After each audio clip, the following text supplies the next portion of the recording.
ओम श्री परमात्मा नमः। मैं प्रोफेसर हरिहृदय अवस्थी अपने परम पूज्य गुरु जी, प्रातः स्मरणीय वेदमूर्ति, तपोनिष्ठ, गीता, उपनिषद, धर्मशास्त्र और सांख्य शास्त्र के विशेषज्ञ प्रोफेसर पंडित भगवत शरण शुक्ल जी के साथ में आप सभी का Awasthi Ayurveda anatomy yoga and spirituality channel पर हार्दिक स्वागत करता हूँ। हम लोग सांख्य शास्त्र की नवी कारिका पर विचार कर रहे हैं, जिसमें सत्कार्यवाद है और उसको सरल भाषा में हम लोग को गुरुजी समझा रहे हैं कि सत्कारवाद होता क्या है। तो अब उसको समझने के लिए हम लोग चलते हैं गुरुजी की ओर। नमोस्तनंताय सहस्रमूर्तये सहस्रपादाक्षिशिरोरुबाहवे सहस्रनाम्ने पुरुषाय शाश्वते सहस्रकोटियुगधारिणे नमः। कृष्णाय वासुदेवाय हरे परमात्मने प्रणतक्लेशनाशाय गोविंदाय नमो नमः।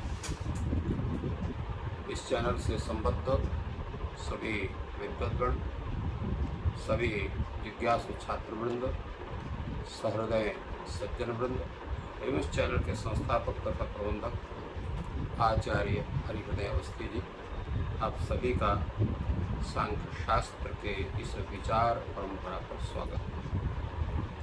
हम लोग संप्रति सत्कार्यवाद के विषय में चर्चा कर रहे हैं और कल ये विचार हुआ था कि तंतुओं से अलग पट नहीं है, तंतुओं का ही स्वरूप पट के रूप में परिणत होता है। इस विचार के विषय में आचार्य वाचस्पति मिश्र कहते हैं, स्या देते हैं, ठीक है, ऐसा हो सकता है आपका विचार, किंतु एक बात बताइए कि पट का आविर्भाव कारण के व्यापार के पहले होता है,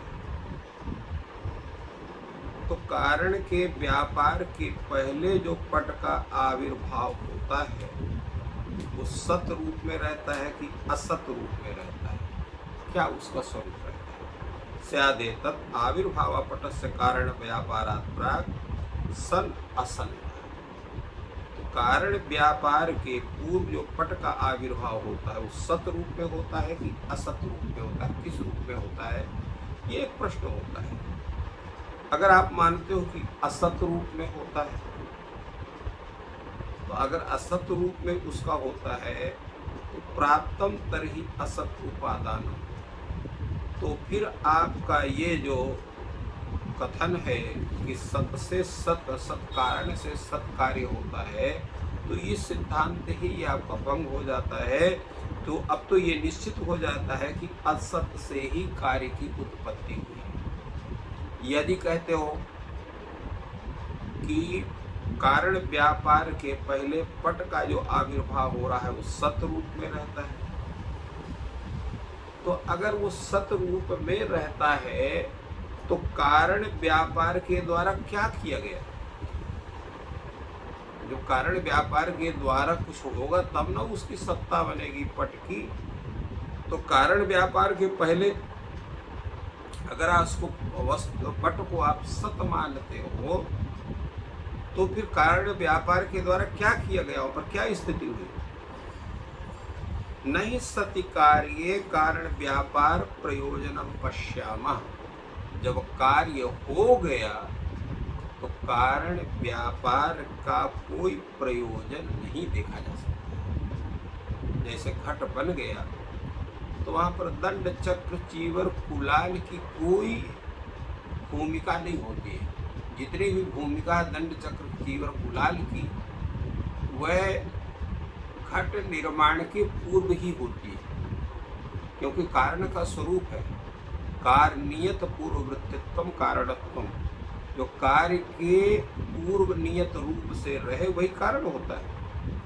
तो यदि कारण व्यापार का प्रयोजन तभी है जब कारण व्यापार के द्वारा कुछ नई चीज होती हो, कुछ कार्य बनता हो। जब यहाँ पर कार्य सत है आपका, तो कार्य के सत होने के कारण, कार्य के विद्यमान होने के कारण कारण व्यापार का कोई प्रयोजन सिद्ध नहीं होता है, उसको हम नहीं समझते। आविर्भावे चाविर्भावांतर कल्पने अनवस्था प्रसंग। अगर कहते हो कि भाई वहाँ पर कारण व्यापार के द्वारा वो कार्य का आविर्भाव होता है, तो आविर्भावांतर कल्पना करो, तो एक आविर्भाव हुआ, फिर दूसरा आविर्भाव हुआ, फिर तीसरा आविर्भाव हुआ, तो ऐसे तो अनेक आविर्भाव की अनंत परंपरा बनेगी, तो अनवस्था दोष होने लगेगा। आप कहोगे कि पट वहाँ पर जो था वो का जो है अपने कारण में वो विद्यमान है, और जब कारण व्यापार होता है तो फिर उसके बाद वो पट के स्वरूप का आविर्भाव होता है, पट कारण के स्वरूप में विद्यमान रहता है, तो फिर इसके बाद उसका जो स्वरूप होगा फिर होगा, इत्यादि अवस्था दोष प्रसंग हो जाएगा। इसलिए तस्मात् आविर्भूत पटाभाव तंतवः, इसलिए यही माना जाएगा कि जो आविर्भूत जो पट है उसका जो अभाव वही तंतु का स्वरूप है। क्रियंत इति रिक्तम वचः, तो यहाँ पर जो आपका जो कहते हो कि ये जो तंतुओं का जो पूर्व रूप है वही अप्रकट रूप से कारण व्यापार से प्रकट होता है, ऐसा कहते हो, तो ये आपका जो कथन है इसकी कोई कीमत नहीं है, इसका कोई तत्व नहीं है, ये कथन ही गलत है। ऐसा कोई पूर्व पक्षी अगर प्रश्न करे तो उसका उत्तर देते हुए आचार्य वाचस्पति यहाँ पर कहते हैं मयि अथ असत उत्पद्यते इति मते केयम असद उत्पत्ति, सति असति व सति चेत कृतम तर्हि कारणे, असति चेत तस्याः अपि उत्पत्त्यंतरम इत्यनवस्था। इनके आचार्य वाचस्पति का उत्तर भी अत्यंत महत्वपूर्ण है, अपने तर्क के माध्यम से ही उसका उत्तर भी देते हैं। जैसे तर्ककर्ता ने यहाँ तर्क किया था कि आविर्भाव का पट का जो आविर्भाव है वो कारण व्यापार के पहले सत रूप में रहता है या असत रूप में रहता है, इस तरह से प्रश्न किया। उत्तर में भी कहते हैं ठीक है, आप ये मानते हो कि असत से सत की उत्पत्ति होती है, तो असत उत्पद्यते इति मते क इयम असत उत्पत्ति, यह जो असत की उत्पत्ति हो रही है, आप कहते हो कि असत कार्य उत्पन्न होता है, तो आप ये भी यह बता दो कि असत कार्य की उत्पत्ति कैसे होती है। असत कार्य की उत्पत्ति जो है वो सत रूप में होती है या असत रूप में होती है। यदि कहो कि वो सत रूप में होती है तो फिर कृतम तरीका है, तो फिर कारणों के द्वारा फिर क्या किया गया वहाँ पर। यदि कहते हो कि असत रूप में होती है तो वहाँ पर भी उत्पत्ति का जो उत्पत्ति अनंतर जो है उसकी उत्पत्ति मानोगे तो अनवस्था दोष प्रसंग वहाँ पर भी होगा, क्योंकि वहाँ पर एक असत की उत्पत्ति माना, फिर दूसरी उत्पत्ति माना, फिर स्वयं पूर्व में भी असत होगा तो उसकी तीसरी उत्पत्ति माननी पड़ेगी। इस प्रकार जो है एक पहले उत्पत्ति के पूर्व असत रहेगा, उत्पत्ति के बाद फिर सत होगा, फिर उत्पत्ति होगी तो फिर असत होगा, उत्पत्ति के पूर्व फिर सत होगा, तो इस तरह से अनवस्था दोष प्रसंग हो जाएगा। अनवस्था का तात्पर्य होता है कि निरंतर कार्य कारण भाव की कल्पना करें कि कहीं जब विश्रांति ना हो तो अनवस्था का वो स्वरूप बनता है। इसलिए अनवस्था दोष प्रसंग यहाँ पर बनेगा इनके मत। अत उत्पत्ति पटान्नार्थान्तरम अपितु पट एव असौ, तथापि यावदुक्तं भवति पट इति तावदुक्तं भवति उत्पद्यते इति, ततश्च पटः इत्युक्ते उत्पद्यते इति न वाच्यं पौनरुक्त्यात् विनश्यति इत्यपि निवाच्यम् उत्पत्ति विनाशयोपदेकत्र विरोधात्। आचार्य कहते हैं कि पट की उत्पत्ति से भिन्न कोई वस्तु नहीं, अपितु पट ही है। उत्पत्ति पटात अर्थांतरम न, अपितु पट एव असौ, पट ही है। तथापि ऐसा कहा जा सकता है पटः इति, उसको पटः ऐसा हम कह सकते हैं।